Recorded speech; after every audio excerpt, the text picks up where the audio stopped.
ang tao ay ginagalang. Hindi natin ginagamit yan na pagtawanan para pagkakitaan. Ang nangyayari dito kay Vitali ay magbablog siya ng kabastusan, magbablog siya ng harassment, kukuha siya ng maraming views at pagkakitaan niya. Ayun ang pinakamasakit yan. Niloloko tayo para pagkakitaan gamit ang social media.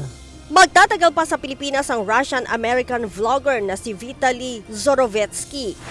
Ayon kay Department of Interior and Local Government Secretary John Vic Rimulya, dapat na panagutan muna ni Zorovetsky ang ginawang pamamahiya sa ilang mamamayan sa bansa bago ito i-deport ng Bureau of Immigration.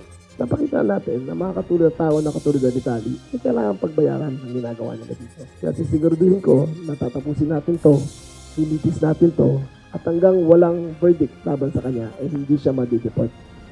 Dito lang siya sa Pilipinas. Sinabi pa ni Secretary Rimulya, hindi bibigyan ng special treatment si Zorovetsky sa Bureau of Immigration Detention Facility. Idadaan po sa tamang proseso of pag-inquest at pag-charge sa kanya at kung ano ang kinakain ng regular na inmate ay siya rin kakainin. May babala pa si Secretary Rimulya sa mga vlogger na mayroong kaparehong content kay Zorovetsky. People have to take responsibility for the content they create. It is not a license to shame or to hurt or to besmirch anyone. I-vlog ang social media ay may kakibat na responsibilidad kasama sa kanilang pag-post. So, babala na rin sa lahat. Kung gusto nyo pagkakitaan ng katarantaduhan nyo, handa kayo dapat pagbayaran natin.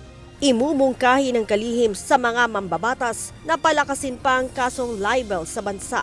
Dapat yan ng cyber libel crime natin na i-modify pa. Suggest namin sa mga lawmakers to, na susunod na kongreso, kung pwedeng ihigpitan pa nila ang batas laban dito at hindi liberal masyado, hindi conservative masyado ang interpretation. At the expense of others, at the expense of Filipinos, at the expense of everyone's dignity, ay pinagkakitaan nila, ay dapat panagutan naman nila.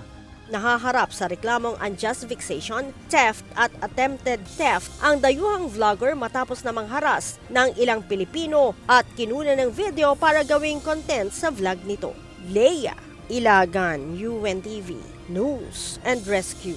Diyos ang aming sandigan, serbisyo publiko ang aming pinahahalagahan.